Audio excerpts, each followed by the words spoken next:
Hello, I'm Jan. Nice to meet you.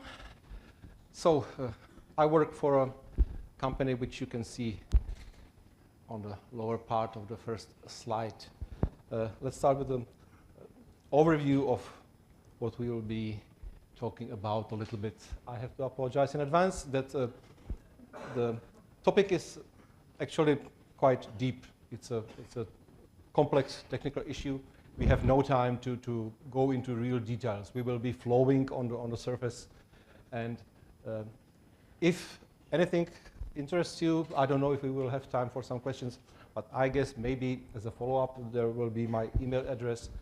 Just send me an email and we can then discuss anything you are interested in more detail, which is simply not possible to do here today. So we'll be talking, as Filippo introduced, about CGO using to consume things from the C libraries. For C++, we have a different mechanism, so we are talking now only about using C libraries. And it is possible to do it without CGO. You know that, that's nothing new. But there are different approaches, and that we will discuss. Then we will start to focus on a SQLite, how we test it, and one example, how we do use it in our company. And then I would like to touch the transpiler, which is producing the actual Go code from the C code. Because that's, I think, one of the most interesting parts, at least for me. And there are quite a lot of hurdles to go through when transforming C code to Go code. I was hoping originally to get the whole thing completely automatic. No, I was not able to do that. And then we will touch a little bit about what I think that may happen in the future.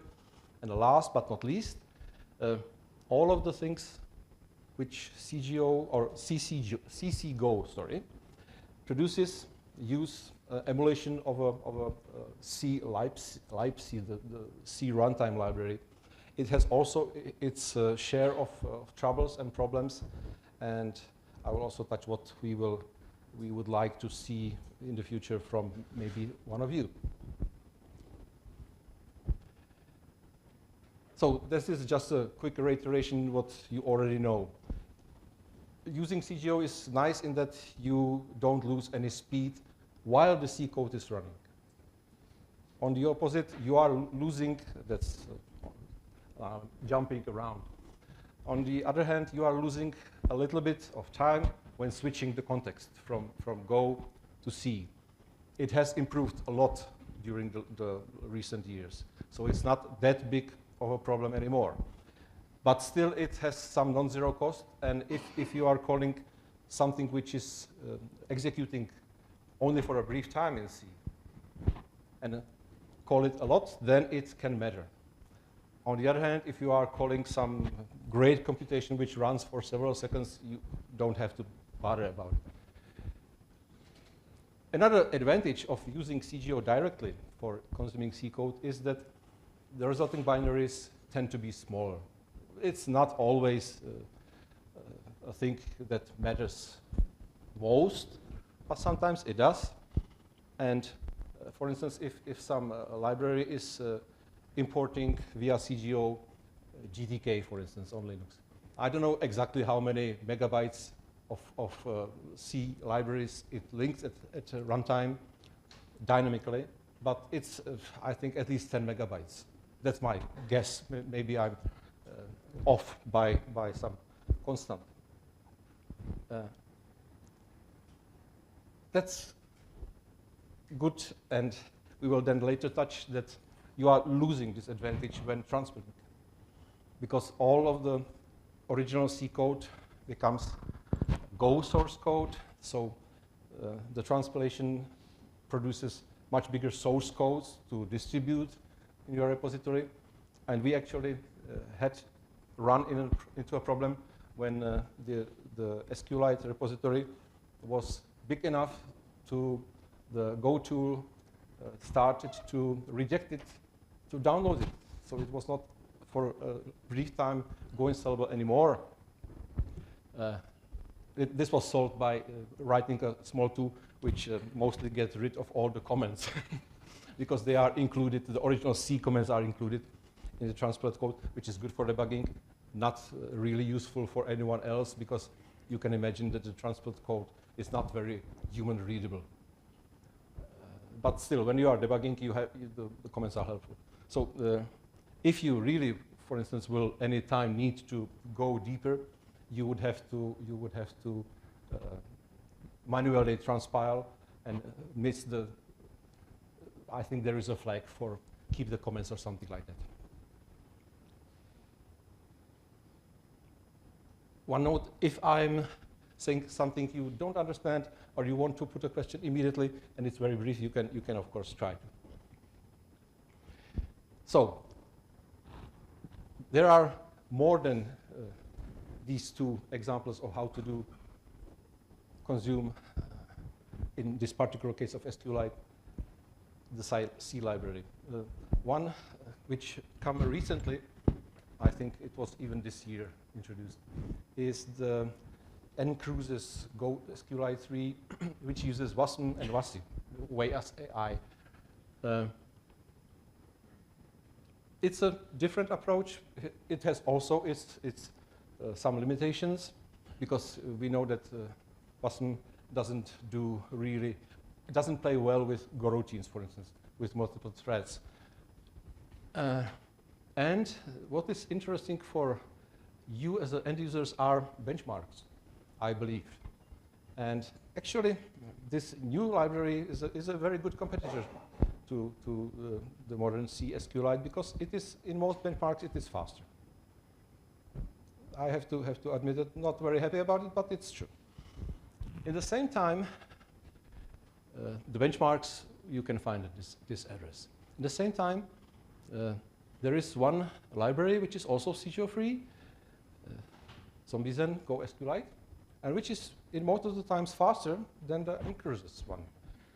But interestingly enough, this library uses modern C SQLite. We will get back to this curiosity when we will talk about ccgo. In a brief summary, it's already, the SQLite library is already being maintained and produced for 7 years, so there are some experiences. As of yesterday, I checked, there are over 1,500 publicly known importing projects. Thanks. And maybe it's also important to know that there are quite a lot of maintainers, not only contributors, but maintainers. I use the policy that if someone contributes to the project, he automatically becomes a maintainer. That's, I think, or I believe, a good thing if I got hit by a bus.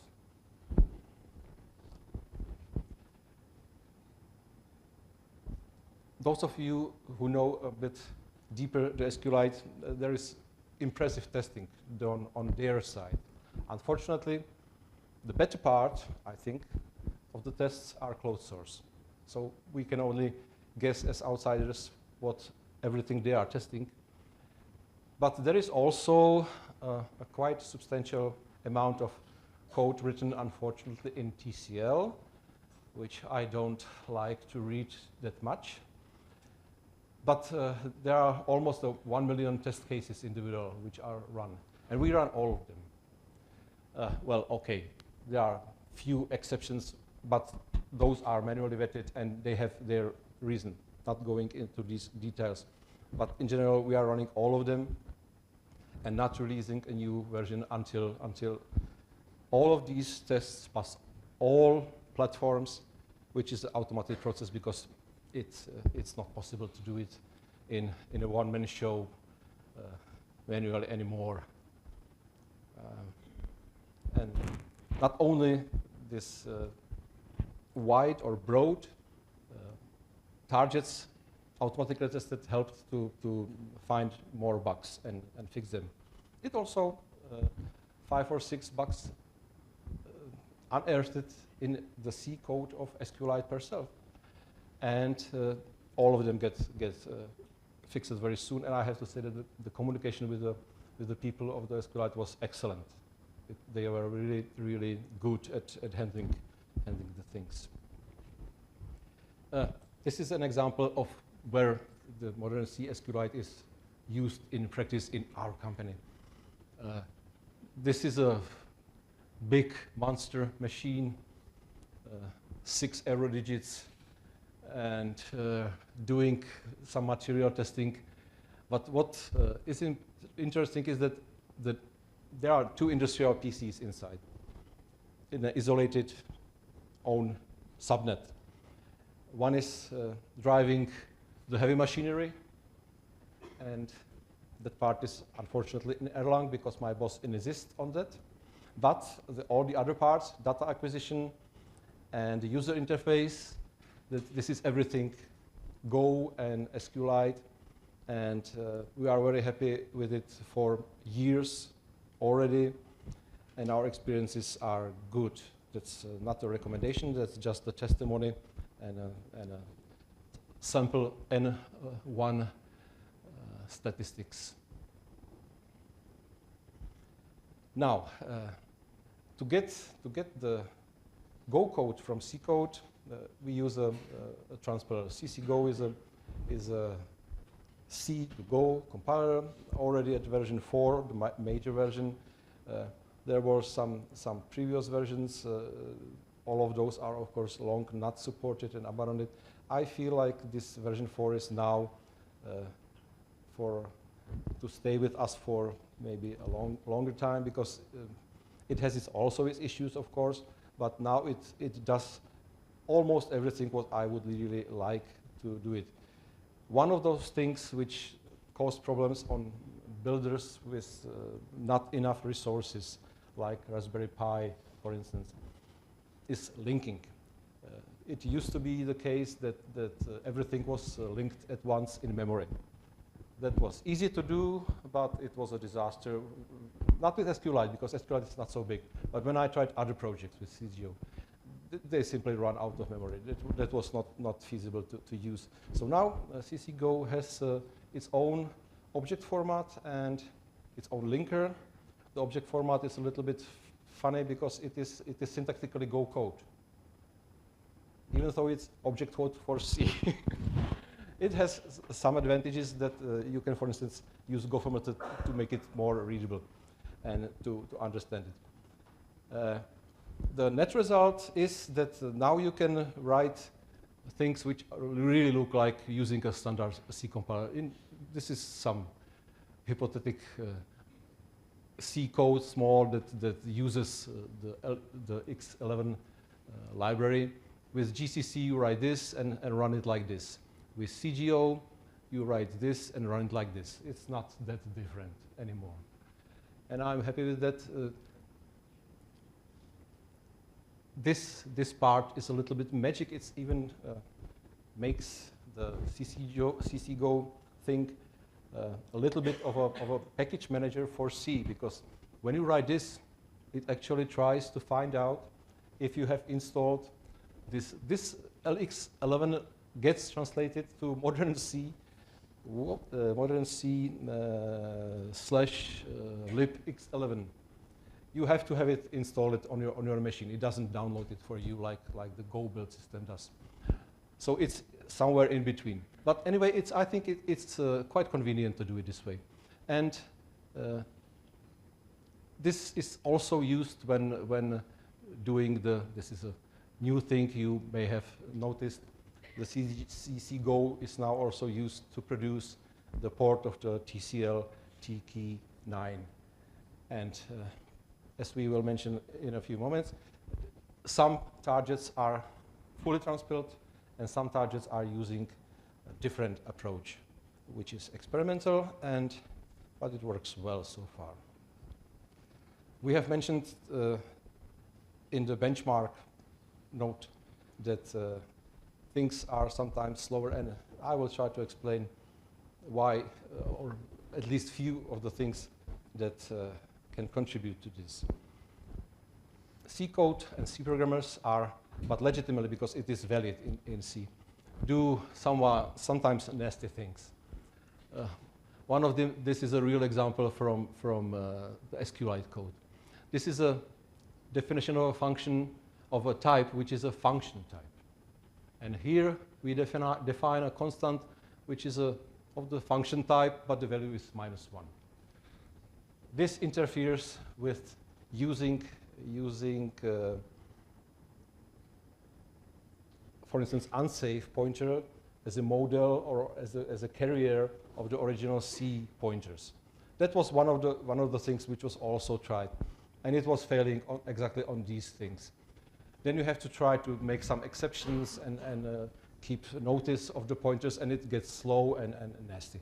So the outcome was, I don't know if it was in version 3 or 4, that there are no pointers visible to, no C pointers anymore visible to the Go code and Go runtime. C pointers are modeled by using uinputter. But this disconnects the address and the value, because we know that Go can sometimes shift, not compacting heap, but we have movable stacks. And they are really moving. It happens. So, as noticed below, we use uinputters, and all the C memory, which means what you use by calling malloc, free, salloc, and realloc, is in a other memory manager, which is completely disconnected and invisible to the Go runtime. And then the Go runtime doesn't care about what is an uinputter anymore, and so we are happy. Also, moving of the first bullet was about that the runtime checks really check if even the unsafe pointer, if it points to some sensible region of memory. This one doesn't. So the program will crash on this runtime. You can disable the runtime checks, but that's not what we want to do normally, except for some testing. Now, moving stacks. C code, in the very similar way how Go code does, can address local variables. If you transpile C code to Go in the most simple way, you are in trouble, because Go can move the stack, but now we have the pointers, the C pointers, as inputers, so they don't get recalculated, and the program will crash sooner or later. And so, as very similarly how Go escapes things that must survive lifetime of a function to the heap. If you take an address of a local variable and, for instance, return it from the function, then this local variable gets expelled to the heap. We are doing the same with the transpiler, except that we have our own heap, and to our advantage, these things are accumulating on the call stack, and so we use a stack-like heap for these expelled or escaping variables. So it's not that costly anymore, but still it is much more costly than running real C code. That's one of the explanations why things are slower.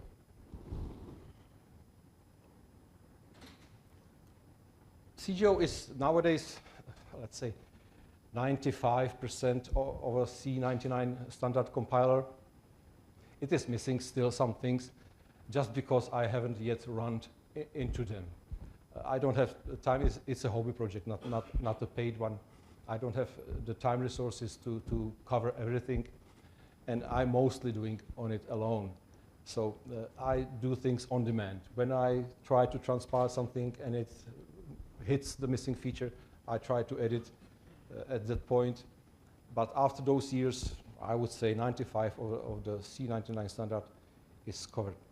One interesting thing is about the threading model. It's a compromise.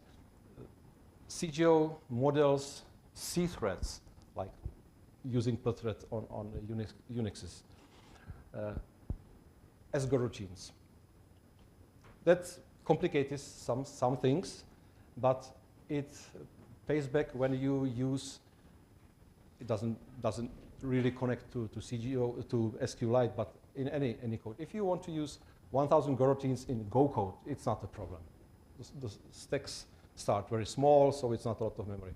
If you try to use 1,000 threads in C, you have a problem, because I don't know how, for instance, on Windows, but on Linux, I think it's 8 megabyte is the default stack size. So you are now hooping 8 gigabytes of memory just for the stacks. And we like to use goroutines where they are good to use. So modeling as a goroutine is bringing some problems, but I still like that it pays back this way.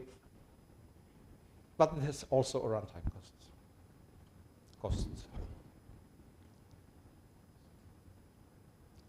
Now, all of these subtle and sometimes not so subtle differences compared to the original C runtime environment makes it a little bit not easy to transpile more complex projects.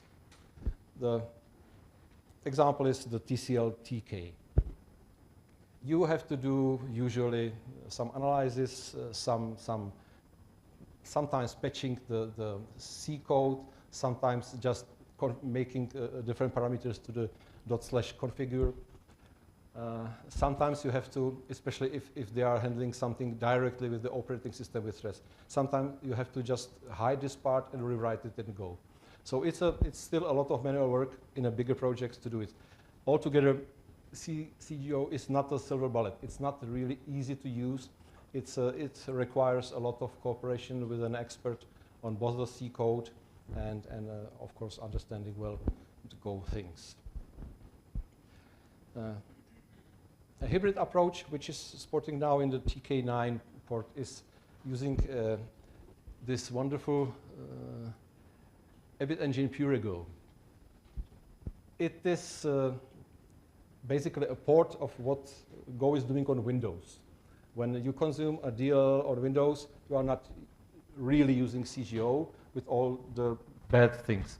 You are using CGO, but in a way which is not complicating, for instance, cross-compiling and other things. So it is an easier way.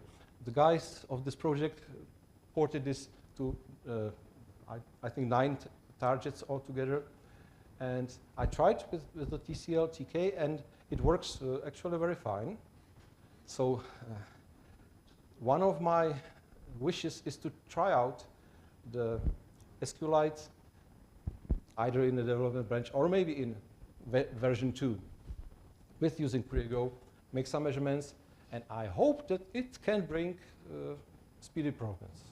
That would be nice, and I think everyone will like it. Last thing is the C library. It started as a completely manually written project with the first implementation of printful and I don't know, the math functions and so on, which is a lot of work. Later on, we started to transpile Muscle on Unixes and then copying things from Muscle to other ports. Nowadays, the coverage is much better than it was years before, and we don't support very well OpenBSD and NetBSD. It would be nice if someone who knows these platforms well could help us to support them better. And one particular thing, Linux MIPS, M-I-P-S. Someone offered us a possibility to use their machine, but it was too small and too slow to use. So if someone has this machine, I would like to have SSA access to it to port also SQLite to this platform. Thank you very much for coming. I'm afraid that we don't have any time for questions, but drop me an email.